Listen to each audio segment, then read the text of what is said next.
Hello friends, இன்னைக்கு நம்மளோட இந்த வீடியோவில் நம்ம டெய்லி யூஸ் பண்ணுற தேங்காய் எண்ணெய் எப்படி செய்யலாம் அப்படிங்கிறது பார்க்கலாம். ரொம்பவே யூஸ்ஃபுல்லாக இருக்கும்.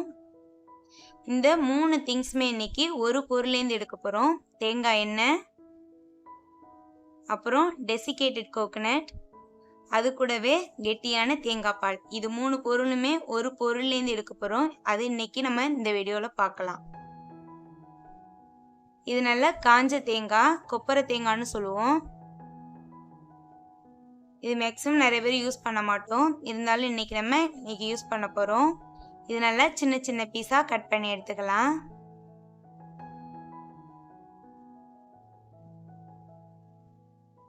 இது மாதிரி சின்ன சின்ன பீஸாக கட் பண்ணிக்கலாம். ஏன்னா இது நம்ம மிக்சியில் போட்டு அரைச்சி எடுக்கணும். அதனால் சின்ன சின்ன பீஸாக கட் பண்ணி எடுத்துக்கலாம்.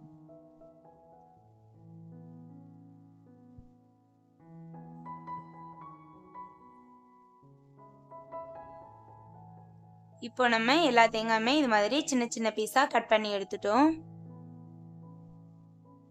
கொப்பரை தேங்காய் அப்படிங்கிறதுனால லைட்டாக ஸ்மெல் வரும். அதனால தண்ணி நல்லா சூடாகட்டும். ஒரு பக்கம் ரொம்ப கொதிக்க தேவையில்லை. அதாவது லைட்டாக பபிள்ஸ் வர ஸ்டேஜில் நல்லா சூடான தண்ணி எடுத்து நம்ம இந்த தேங்காவில் சேர்த்துக்கலாம். இது மாதிரி சுடுதண்ணி சேர்க்கறதுனால அந்த கொப்பரை தேங்காயில் வர ஸ்மெல் போயிடும். அப்புறம் நல்லா திக்கான தேங்காய் பால் கிடைக்கும். அதுக்காக தான் நம்ம இந்த சுடுதண்ணி சேர்த்துருக்கோம். இது நல்லா மிக்ஸ் பண்ணி விட்டு கொஞ்சம் ஆறுற வரைக்கும் அப்படியே இருக்கட்டும்.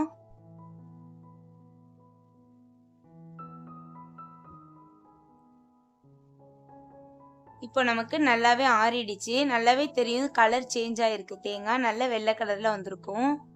இப்போ இது நமக்கு தேங்காய் மட்டும் எடுத்து வேறு பாத்திரத்துக்கு மாற்றிக்கலாம்.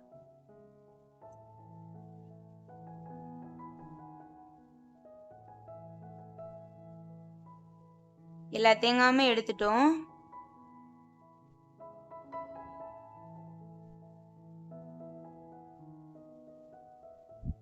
இப்போ மறுபடியும் இன்னொரு தடவை தண்ணி ஊற்றி அலசி எடுத்துக்கலாம். ஏன்னா நம்ம இதுலேருந்து தேங்காய் பால், தேங்காய் எண்ணெய், அப்புறம் டெசிகேட்டட் கோகோனட் இது எல்லாமே நம்ம சாப்பிட்றதுக்காக யூஸ் பண்ணுறது. அதனால இது நல்லா வாஷ் பண்ணிட்டு எடுத்துக்கலாம்.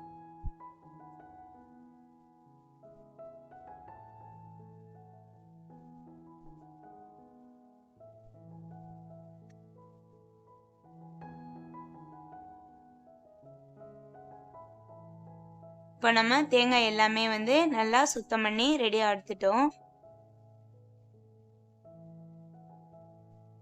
அடுத்து நம்ம பண்ண வேண்டியது இது எல்லாத்தையும் அரைச்சி எடுக்கணும். இது ஃபுல்லாத்தையும் ஒரு மிக்சி ஜாரில் போட முடியாது. அதனால 2 அல்லது 3 தடவையாக போட்டு அரைச்சி எடுத்துக்கலாம். ஃபஸ்ட்டு நம்ம தண்ணி ஊற்றி அரைக்க வேணாம்.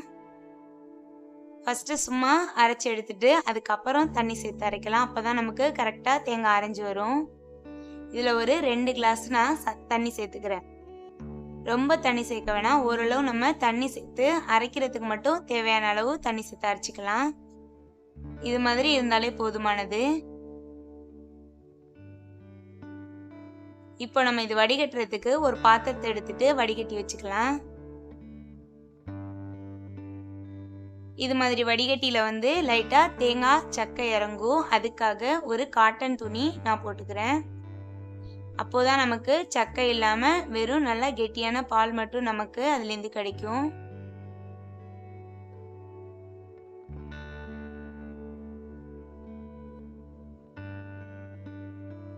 இது நம்ம சுடுதண்ணி சேர்த்து ஊற வச்சதுனால தான் இந்த அளவுக்கு நமக்கு கெட்டியாக வரும் பால்.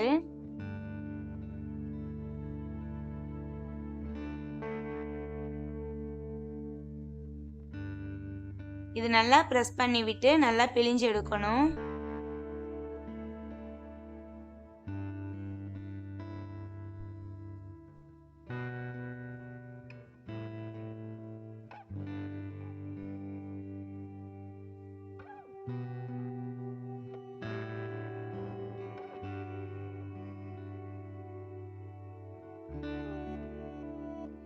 நல்லா நம்ம பிழிஞ்சு எடுத்தாச்சு. இதில் வேறு தேங்காய் பால் இல்லை. அதனால் இதில் உள்ள அந்த தேங்காவை நம்ம கோகோனட் டெசிகேட் பண்ணுறதுக்கு யூஸ் பண்ணணும்.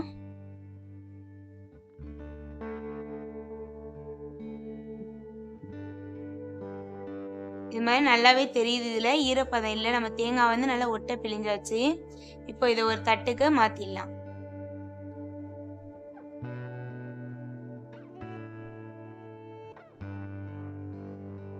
மறுபடியும் நம்ம அரைச்ச தேங்காவை இதில் சேர்த்து ஃபுல்லாக வடிகட்டி அதே மாதிரியே எடுத்துக்குவோம்.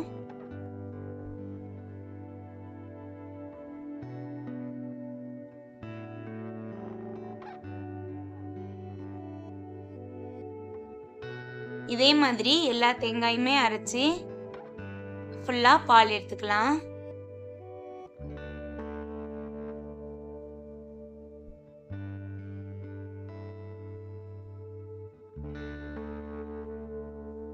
இப்போ நம்ம எல்லாத்தையுமே அரைச்சி ஃபுல்லாக தேங்காய் பால் எடுத்தாச்சு. இது நல்லாவே திக்கலாக இருக்கு. இப்போ இதை நம்ம க்ளோஸ் பண்ணி ஃப்ரிட்ஜில் வச்சிடலாம். இது ஒரு நாள் இருக்கட்டும், அதாவது 24 மணி நேரம் இருக்கட்டும். மறுநாள் எடுத்து பார்க்கலாம். இப்போ நம்ம கோகனட் டெசிகேட் பண்ணுறதுக்கு அந்த தேங்காவை எடுத்துக்கலாம். ஒரு பாத்திரத்தில் தண்ணி எடுத்துக்கலாம். நம்ம எடுத்து வச்சிருக்க தேங்காவை அதில் போட்டுடலாம்.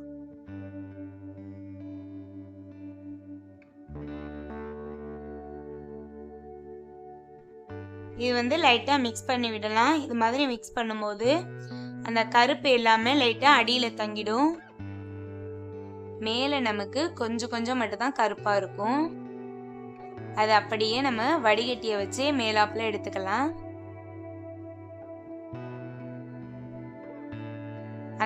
அந்த லைட்டாக உள்ள கருப்பு வேணாம் அப்படின்னா நம்ம ஸ்டார்டிங்லேயே வந்து தேங்காவை தோல் சீவிட்டு யூஸ் பண்ணோம் அப்படின்னா இன்னுமே வந்து அந்த டெசிகேட்டட் கோகோனட் வந்து ஃபுல்லாகவுமே நல்லா பியூர் ஒயிட்டாக இருக்கும், நமக்கு கடையில் கிடைக்கிற மாதிரி. இப்போ நம்ம நல்லா வடிகட்டி தேங்காய் எடுத்தாச்சு. இதை ஒரு துணிக்கு மாற்றி நல்லா ஈரம் இல்லாமல் ஃபுல்லாக நல்லா பிழிஞ்சு எடுத்துடலாம்.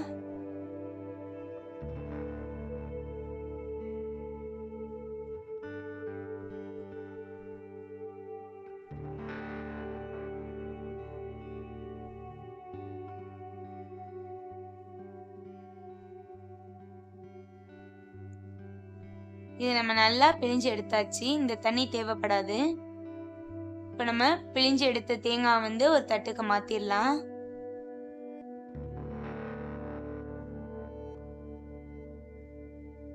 ஃபுல்லா ஈரம் இல்லாம இருக்குது. இது நல்லா உளுத்து விட்டுறலாம்.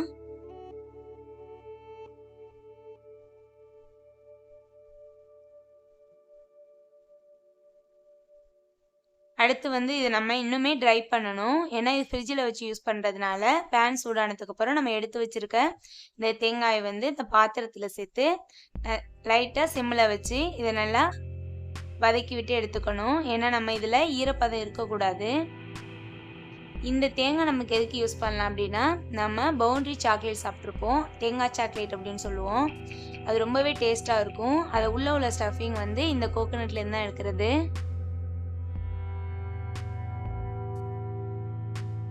இது நல்லா வறுபட்டதுக்கு அப்புறம் இதை நல்லா ஆற வச்சு ஒரு பாக்ஸில் போட்டு ஃப்ரிட்ஜில் வச்சோம் அப்படின்னா டெசிகேட்டட் கோகோனட் நமக்கு ஈஸியாகவே கிடச்சிடும். இப்போ நான் ஒரு நாள் கழித்து தேங்காய் பால் எடுத்திருக்கேன். இது கரெக்டாக 24 ஹவர்ஸு.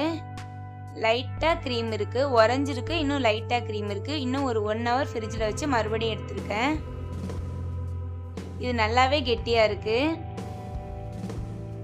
நான் கட் பண்ணும் போதே தெரியும் உங்களுக்கு. க்ரீமாக இருந்துச்சுன்னா இந்த அளவுக்கு கட் பண்ண வராது. நல்லா கெட்டியாக இருக்குது, அதனால தான் இது மாதிரி கட் பண்ண வருது. உங்களுக்கு 25 மணி நேரம் வச்சும் கட்டி ஆகலை அப்படின்னா மறுபடியும் கொஞ்சம் நேரம் ஃப்ரிட்ஜில் வச்சு எடுத்திங்கன்னா இந்த அளவுக்கு உங்களுக்கு கட்டியாகவே கிடச்சிடும்.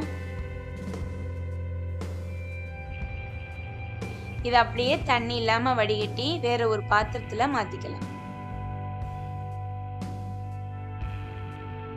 இதில் நமக்கு நிறைய க்ரீம் கிடச்சிருக்கு. இதுலேருந்து தான் நம்ம இப்போ தேங்காய் எண்ணெய் ரெடி பண்ண போகிறோம்.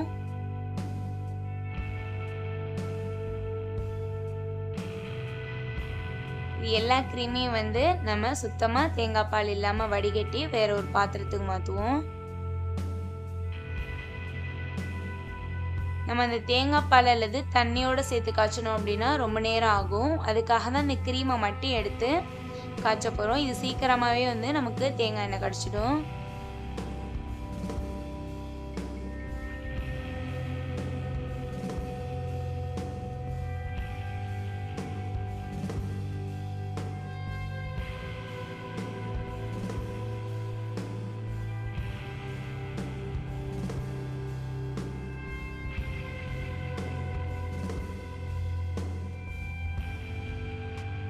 இப்போ நம்ம எல்லா க்ரீமையும் எடுத்துட்டோம். இன்னும் கொஞ்சம் சின்ன சின்னதாக இருக்குது. அதை ஒரு வடிகட்டி வச்சு ஃபுல்லாக வடிகட்டி அந்த க்ரீமையும் எடுத்து இதில் சேர்த்துடலாம்.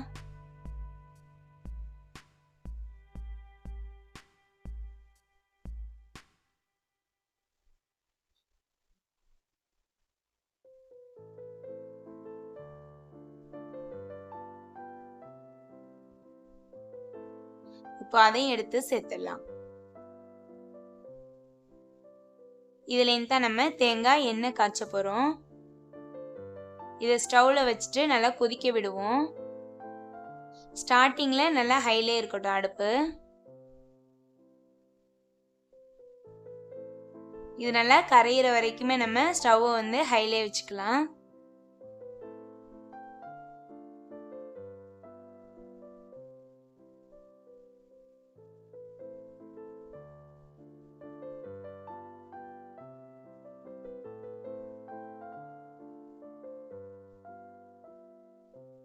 இது மாதிரி நம்ம வீட்டிலே தேங்காய் எண்ணெய் செய்யும்போது ரொம்ப ஃப்ரெஷ்ஷாகவும் இருக்கும், ஸ்மெல்லும் அழகாக இருக்கும், நல்லா இருக்கும், சூப்பராக. இது மாதிரி செய்கிற தேங்காய் எண்ணெய் வந்து நம்ம சாப்பாட்டுக்கு கண்டிப்பாக யூஸ் பண்ணலாம். இப்போ நமக்கு நல்லாவே கொதிச்சு தேங்காய் இதெல்லாமே வந்து ஒரு மாதிரி திரண்டு வந்திருக்கு. இது வந்து நம்ம ரொம்ப வந்து கண்டினியூவாக கிண்ட தேவையில்லை. விட்டு விட்டு அப்பப்போ லைட்டாக மிக்ஸ் பண்ணி விட்டாலே போதுமானது. இப்போ வந்து ஸ்டவ் வந்து மீடியமில் வச்சுக்கலாம்.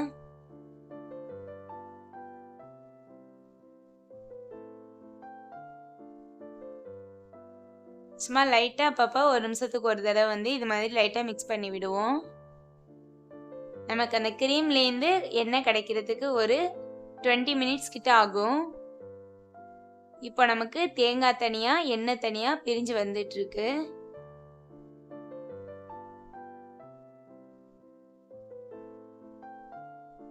இன்னுமே அது அப்படியே கொதிச்சுட்டே இருக்கட்டும். நம்ம அந்த ஓரத்தையெல்லாம் பார்த்தாலே தெரியுது, லைட்டாக எண்ணெய் விட்டுக்கிட்டு வருது.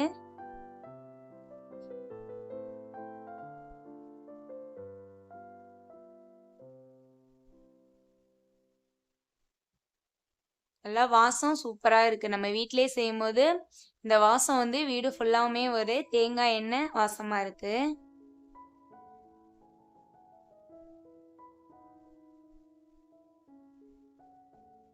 ஓரளவு நமக்கு தேங்காய் எண்ணெய் வர்றதுக்கு ஸ்டார்ட் ஆயிடுச்சு. இன்னும் ஒரு கொஞ்ச நேரம் மட்டும் இருந்தால் போதுமானது.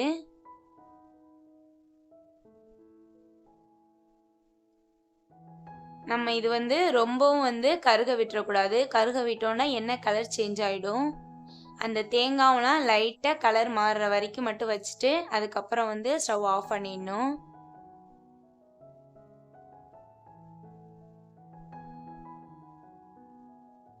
இப்போ நமக்கு வந்து ஸ்டவ் வந்து சிம்லேயே தான் இருக்குது. இப்போ நமக்கு தெரியுது அந்த தேங்காய் வந்து லைட் எல்லோ கலரில் மாறி இருக்கு. இது நமக்கு கரெக்டான ஒரு ஸ்டேஜ்.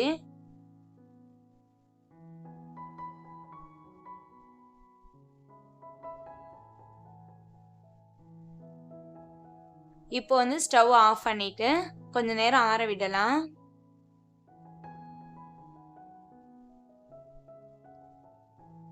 லைட்டாக ஆறினதுக்கு அப்புறம் ஒரு பாத்திரத்தில் வடிகட்டி எடுத்துக்கலாம்.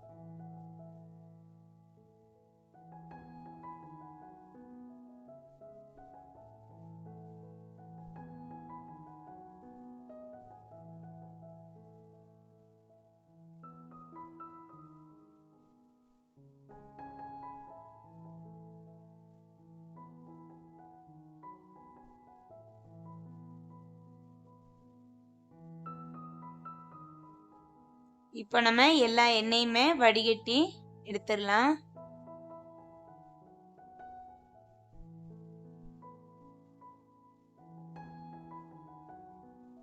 இது லைட்டா பிரஸ் பண்ணி விடுவோம்.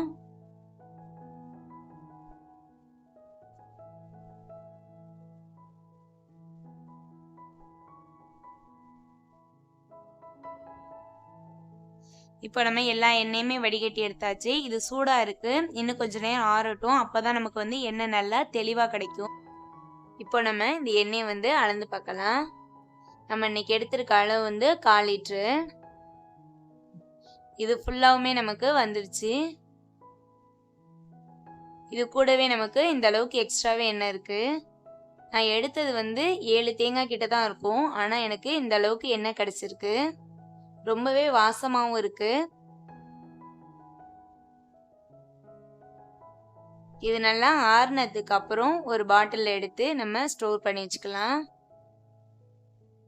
இது நம்ம வந்து சமையலுக்கு தாராளமா யூஸ் பண்ணலாம். ஏன்னா நம்ம வீட்டிலேயே செஞ்சிருக்கோம். ரொம்ப சுத்தமானது கூட, நல்லா வாசமும் நல்லா இருக்கு.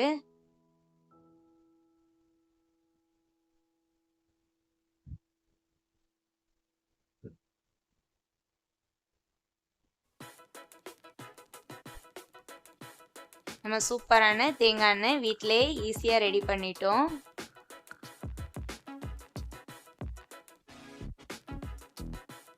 தேங்காய் எண்ணெய் கூடவே டெசிகேட்டட் கோகோனட் ரெடி பண்ணியிருக்கோம்.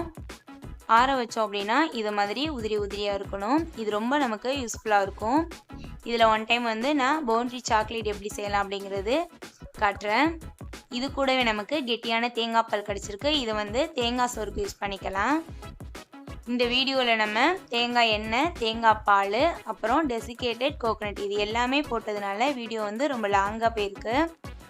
இந்த வீடியோ உங்களுக்கு யூஸ்ஃபுல்லாக இருக்கும்னு நினைக்கிறேன். அப்படி யூஸ்ஃபுல்லாக இருந்துச்சு அப்படின்னா மறக்காமல் லைக் பண்ணுங்கள் அண்ட் சப்ஸ்கிரைப் பண்ணுங்கள். Thank you. Bye. Have a nice day.